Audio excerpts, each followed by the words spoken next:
I was once a drug addict. You may quickly flipping through your pamphlet right now, wondering if there's suddenly been a change in your rundown. Most likely though, you, like most of the population, have only skimmed through the pamphlet and don't know what to expect. Either way, yes, I was once a drug addict, but only because the doctor thought putting me on drugs are better than letting me suffer. That's me. I was in primary 3, hooked up to more morphine than a drug addict consuming a day, whilst I suffer in pain in the hospital bed. I probably should mention that I've had cancer twice. I've been through chemotherapy, radiotherapy, bone marrow transplantation, and morphine was the only way to curb the pain. The pain after the bone marrow transplantation that literally killed my 8-year-old body. I was first diagnosed with cancer in primary 1. My legs swelled up one day and I was rushed into the emergency room. I spent an entire year in the hospital, isolated from the children my age, undergoing chemotherapy. I recovered, we entered school, hoping to live a normal life. But just 2 years later, after a PET scan of my entire body, it seems that my cancer has resurfaced again. This time, a much more life-threatening type, leukemia. That was my beginning of my cycle between lost and found, and lost and found. But this isn't the story I went through during cancer, because whilst it is an important story, it's a story that has been told by many artists.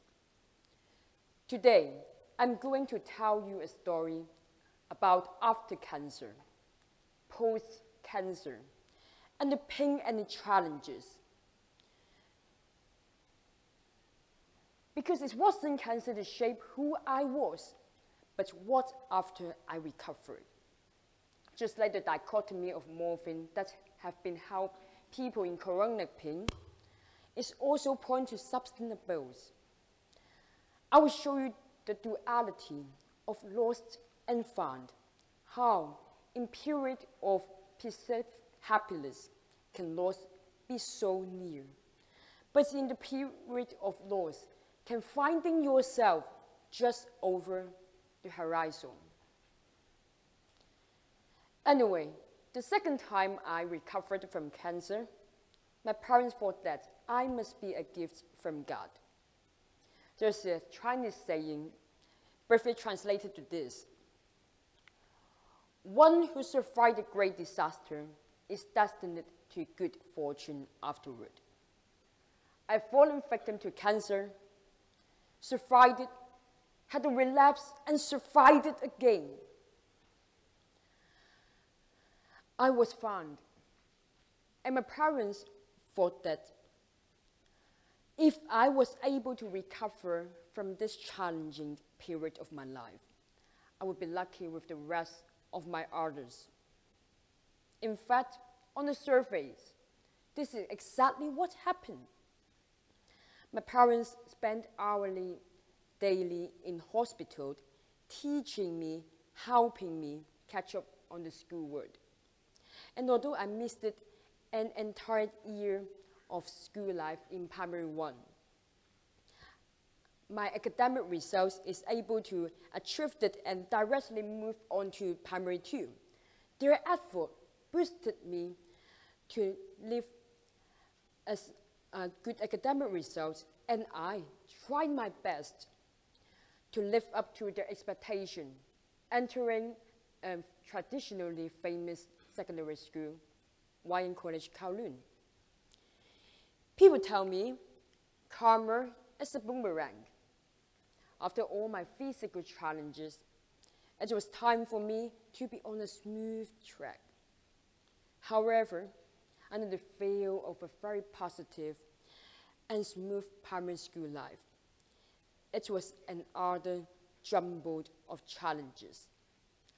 I discovered, albeit my positive academic result, I was lost in 3 fundamental areas of self-development. Firstly, the inability to reintegrate into social life. Secondly, the self and the social pressure to prove myself worthy of the same intellectual ability and respect as normal children. Thirdly, a low sense of self-esteem due to the hospitalization and subsequent lack of experience with other children. Firstly, because of my extended hospitalization, I was unable to reintegrate into the social life. Barely a month into my new primary school life, I was diagnosed with cancer and stayed in hospital for nearly a whole year. When I came back, the kids had already formed groups of friends, cliques even, and although it was easier to become part of a group of friends in primary 2 than something say secondary 2, I was, for lack of better word, and loved in socializing. Because I was only surrounded by white walls and adults who would look warily as I passed in and out of the consciousness on the hospital bed. I didn't know how to approach other children. I didn't know how to initiate conversation, much less how to make friends, and what friends did. I had no friend. I disliked cancer, not for the physical difficulties, but because it robbed me an entire year intrinsically learning how to be a normal child. Secondly, was the self and social pressures to live up to the expectation of a normal child. Under stigma, because of my run-in with death, I need to prove myself more than other children. Most parents of the children who are cancer survivors had chosen to allow their children to retake their designated year in school. However, my parents pushed me to keep up with other children. Thus, I constantly felt that I have to, in some way, to prove myself worthy of the same position in primary 2. I had to show myself that even as a post-cancer children, I could accomplish anything a normal child could. I had to show to my peers, my parents, and to my school that I could achieve good academic results, even though I have missed years of formal education. I hated cancer, not because it put me through the chemotherapy and a lot of pain, but because I was forever marked as somehow less worthy of something that's out of my control, for marking me as weaker than other children just because I am a cancer survivor. Thirdly, and finally, was my low sense of self-esteem and a negative self-image. That's all this built up to. Cancer robbed me of a normal childhood. And this extended to my secondary school years. Entering a secondary school, although I was academically accomplished, there was always a lacking sense of self-doubt crossing through the back of my mind. Socially isolated and segregated in my primary school, this spilled over to the secondary year. Our hesitance to make eye contact. I would avoid other people. I would skate around the school campus, trying to blend into the shadows. I had no friend. I was alone. And when people did came, they are only with malicious intent. I was bullied all night for being weaker than others, and because I was alone, and just because I couldn't interact with others. Would things have been different if I was a normal child and had the vital year of change from kindergarten to primary for adaptation and new environment?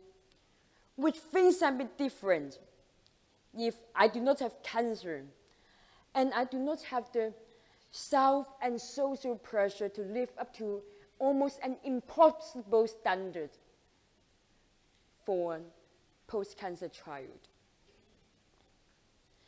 This social isolation, robbing me the journey of a normal child, and the cancer robbed me a normal journey to be an adolescent.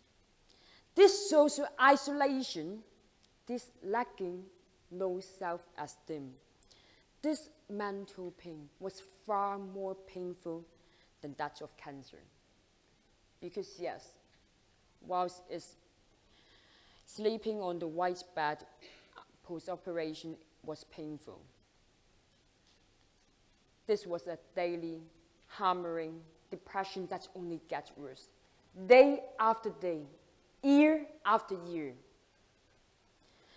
The post-cancer effect stayed with me, squeezing me and trapping me, never letting me go, in a downward spiral of social isolation and self-doubt. I slowly grew to hate cancer. And I realized that whilst the recovery might seem as fun, in actuality, it entails a lot of losses. For the temporary losses, for I had lost 2 years of my primary school. Socially, the inability to socialize that it entails, and individually, for careless stealing my self-worth away. I thought that I was fine, but in fact, I was very lost. Life hasn't finished throwing challenges on my way. And as you think about being able to lead to a smooth track after great pain, well, maybe my pain wasn't painful enough yet. So there I was, a cancer survivor, but bullied. An academic high flyer, but socially inept. Found, but lost.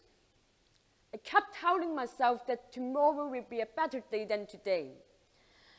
But all I felt was a crashing sense of realization that my journey isn't a journey in life of a climb uphill of challenges, but an exponentially increasing descent into a dark chasm of darkness, sadness, isolation, and self-hatred. But it was because of this loss that I am who I am today. My cancer experience, both during and after, has defined who I am and what I do. It gave me a clear goal of what I want to do in my future. Be a nurse and help people as people helped me in the past. Why not a doctor? You might wonder. Why a nurse? To me, the very nature of the job means that I can be the closest to the people I serve, to spend time with every patient in the short distance between the healthcare professional and the patient, to be able to serve them just like so many nurses have served me in the past on my road to recovery. My cancer experience shaped my personality. It made me tough, I believe that if I could endure through the challenges, through the physical turmoil of cancer, I could do anything in life. I could endure every challenges, no matter it is academically, physically, emotionally, because of my past. I've been at the verge of death twice. And I am here to live to tell the tale. This built up a strong, a fresh cohesion and gave me my adventurous characters that made me daring to take risks and to pursue my dream.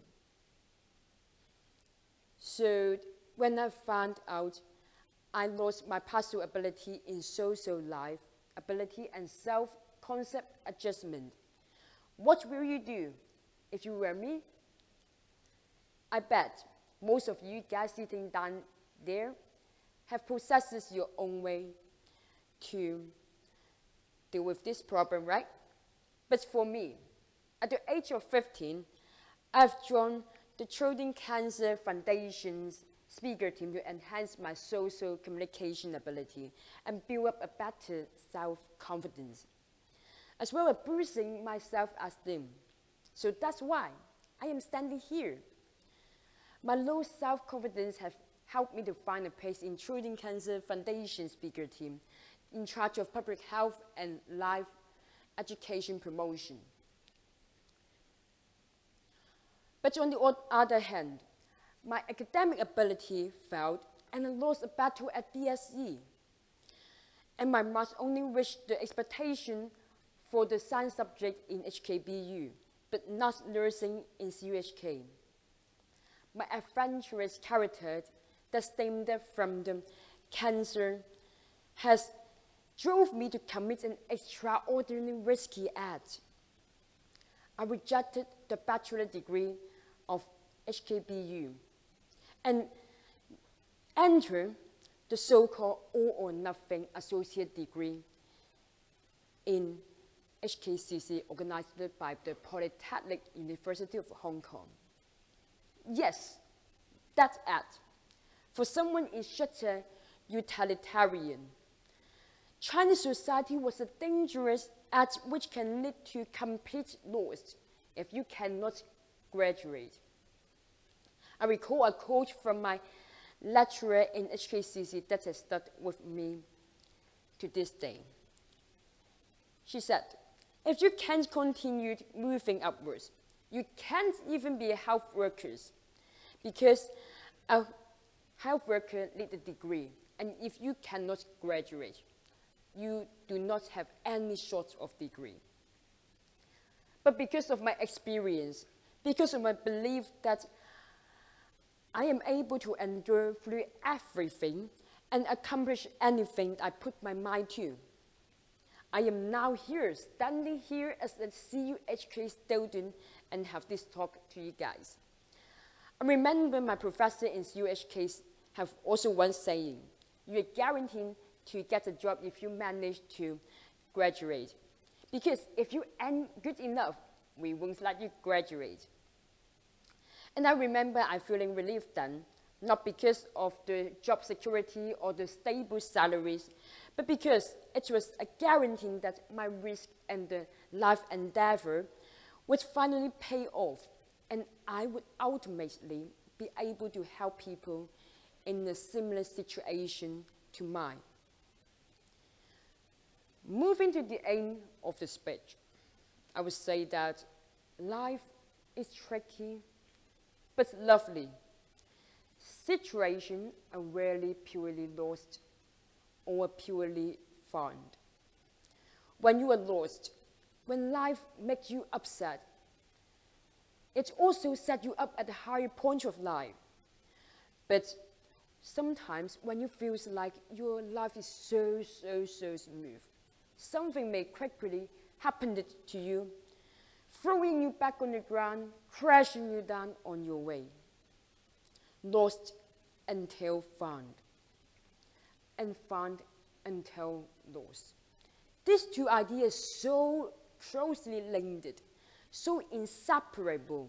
One is never found without the others. It is how you perceive your life event, whether it is a fun or lost. It is a mentality that helps you to go through challenges. For me, I like the idea of our film, Lost Nor Found, because I believe that every piece of event that has happened to me has happened to every one of us. Show us how these two things are so closely linked. No single human can accurately predict or evaluate a life event is a blessing or a curse or a blessing in disguise. Life is like a wheel. You cycle through fortune and misfortune, through lost and found. Your loss at this moment may be a gain for you at the next second. So it is in actuality really a matter of individual perception to evaluate whether a past event is good or bad. What really matters is how you decide to look at things. If you decide to look at things as positive or negative perspective, if you decide to give up or to learn from the experience. I have chosen to take my experience and turn every piece of experience of losses and turn them into funds. To build onto the pain and look at things at the positive perspective, and to grasp every moment in life to learn and to improve. Do you want to continue wallowing in self-pity, in the chasm of darkness and self-doubt? Or do you want to learn from the experience to endure through the challenges and look at every loss in the perspective of found? I believe that every loss is also a fund, and that, I believe, is an idea worth sharing. Thank you.